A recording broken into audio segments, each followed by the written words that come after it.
Good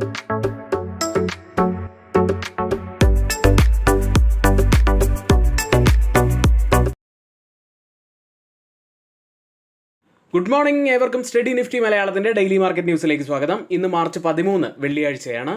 ഇന്നത്തെ highlight ആയിട്ടുള്ള വാർത്തകളിൽ നിന്ന് ആരംഭിക്കാം. ഇറാന്റെ പുതിയ സുപ്രീം ലീഡർ മുജ്തബി ഖമാനി വ്യാഴാഴ്ച ആദ്യ പൊതുപ്രസ്താവന നടത്തുകയുണ്ടായി. സ്ട്രെയിറ്റ് ഓഫ് ഹാർമൂസ് സമുദ്രപാത തുറക്കില്ല, ഇതുവഴി ശത്രു രാജ്യങ്ങളെ കൂടുതൽ സമ്മർദ്ദത്തിലാക്കും എന്നും അദ്ദേഹം പറഞ്ഞു. ഈ സംഘർഷം തുടരുകയാണെങ്കിൽ ഒരു ബാരൽ എണ്ണയുടെ വില $200 വരെ എത്താൻ സാധ്യതയുണ്ട് എന്നും അവർ പറയുന്നു. ഇതോടെ ക്രൂഡ് ഓയിലിന്റെ വില, അതായത് ബ്രണ്ട് ഫ്യൂച്ചേഴ്സ്, $100 പിന്നിടുകയുണ്ടായി. ഇന്ത്യൻ വിപണി ഇടിയാനുള്ള പ്രധാനപ്പെട്ട കാരണവും ഇത് തന്നെയായിരുന്നു. കൂടാതെ ഇന്ത്യയിലേക്ക് ഗ്യാസും ഓയിലും എത്തിക്കുന്ന കുറച്ച് കപ്പലുകൾ വിടണം എന്നുള്ള ഒരു ആവശ്യം ഇന്ത്യ ഉന്നയിച്ചിട്ടുണ്ട്. ഇതൊക്കെ ഇപ്പോഴത്തെ വലിയ പ്രശ്നങ്ങളായിട്ട് നിലനിൽക്കുകയാണ്. അതിനിടയിൽ ഇന്ത്യയുടെ CPI ഇൻഫ്ലേഷൻ ഡാറ്റ ഇന്നലെ പുറത്തു വരികയുണ്ടായി. മന്ത് ഓൺ മന്ത് ബേസിസിൽ ഇൻഫ്ലേഷൻ വർദ്ധിച്ചു. ഫെബ്രുവരി മാസത്തിൽ ഇൻഫ്ലേഷൻ 3.21% ഉയർന്നത്. ഇതിൽ തന്നെ കൂടുതൽ ഉയർന്നത് ഫുഡ് ഇൻഫ്ലേഷൻ ആയിരുന്നു. ജനുവരിയിലെ ഇന്ത്യയുടെ CPI ഇൻഫ്ലേഷൻ ഡാറ്റ 2.75%. അതായത് മന്ത് ഓൺ മന്ത് ബേസിസിൽ വർധനവ് ഉണ്ടാവുന്നുണ്ട് എങ്കിലും വലിയ ഒരു വർധനവ് കാണാനില്ല. കൂടാതെ RBIയുടെ ടോളറൻസ് പരിധിക്ക് ഉള്ളിലായിട്ടാണ് ഇപ്പോഴത്തെ ഈ ഡാറ്റയും പുറത്തു വന്നിരിക്കുന്നത്. അടുത്തതായി ഗ്ലോബൽ മാർക്കറ്റുകളിൽ ആദ്യം US മാർക്കറ്റുകൾ.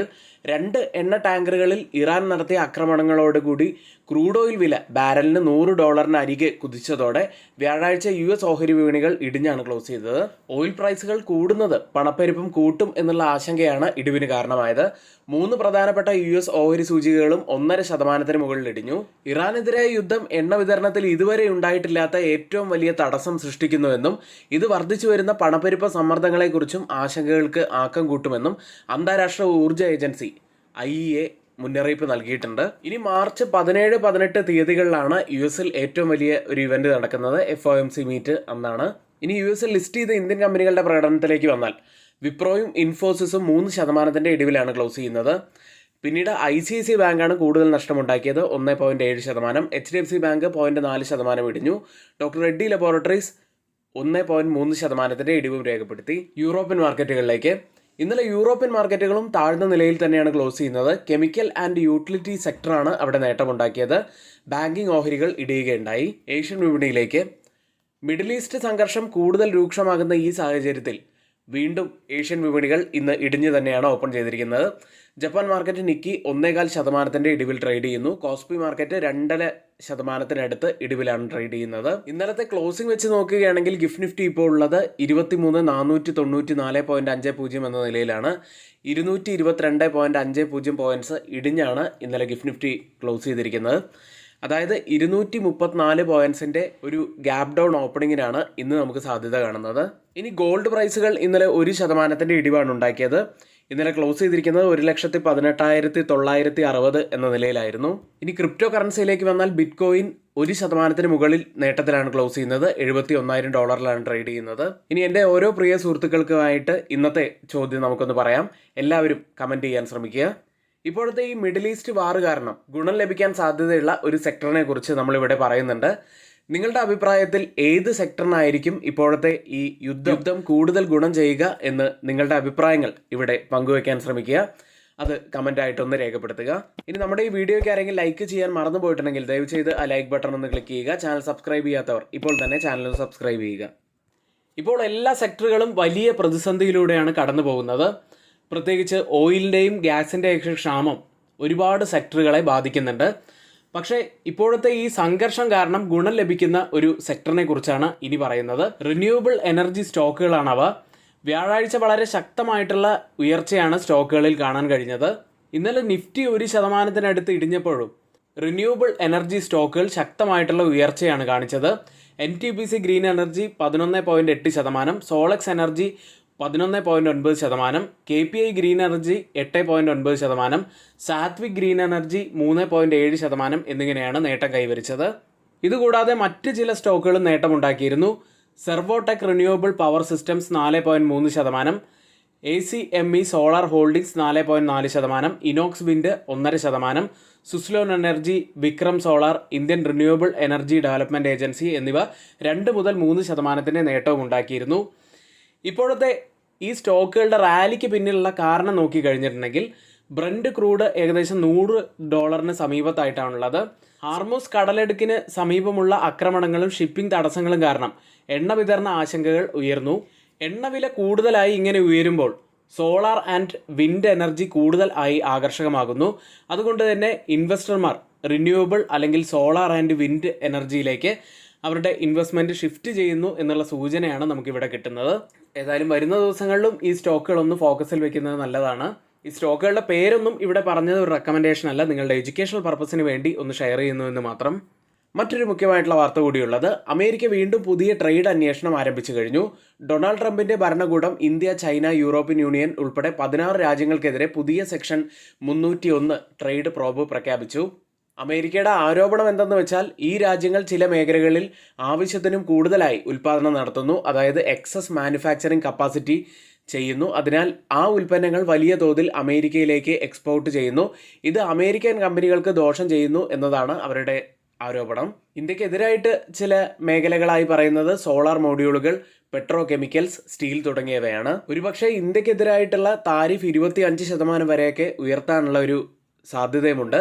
പ്രധാനമായും അവരുടെ താരിഫ് ഉയർത്തുക എന്നത് തന്നെയാണ് ഇപ്പോഴത്തെ ലക്ഷ്യമായിട്ട് വരുന്നത്. ഇനി നമ്മൾ ഏറ്റവും പുതുതായി തുടങ്ങാൻ പോകുന്ന നമ്മുടെ ട്രേഡ് കോഴ്സിനെ സംബന്ധിച്ചൊന്ന് പറയാം.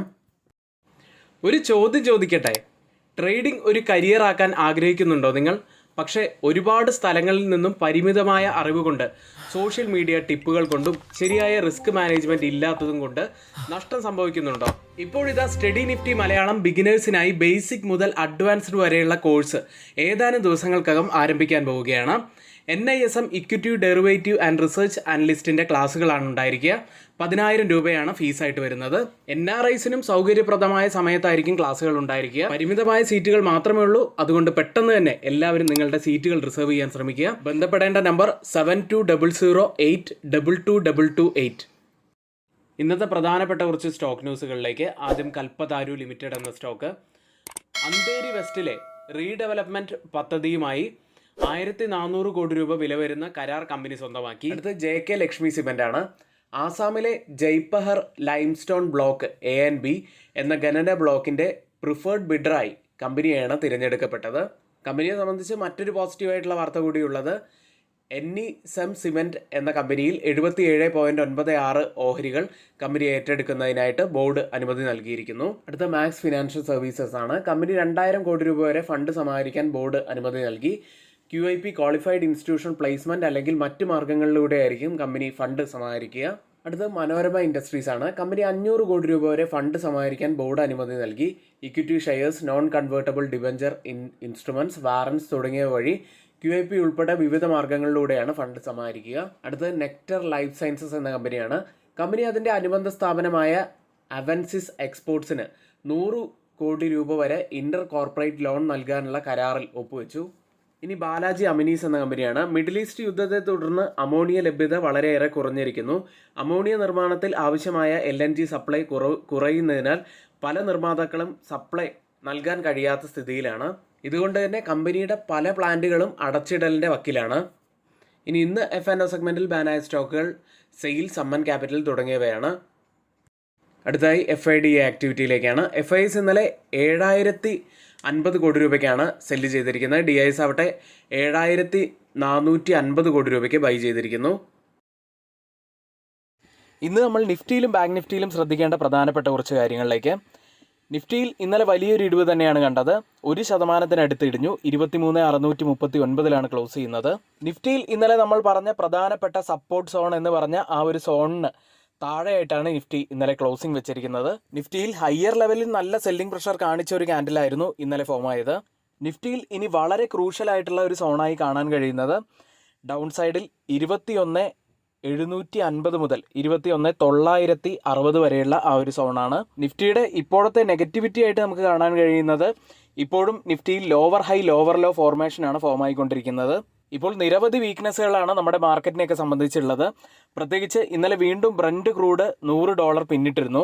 അത് ഇന്ത്യൻ വിപണിയെ സംബന്ധിച്ച് തീർച്ചയായിട്ടും നെഗറ്റീവായിട്ടുള്ള ഒരു വാർത്ത തന്നെയാണ്. ഇനി ഫിബിനോച്ചി റീട്രേസ്മെന്റ് പ്രകാരം 61.8% വരുന്നത് 23,500 അതുകൊണ്ട് അടുത്ത ഒരു പ്രധാനപ്പെട്ട ലെവൽ അത് തന്നെയാണ്.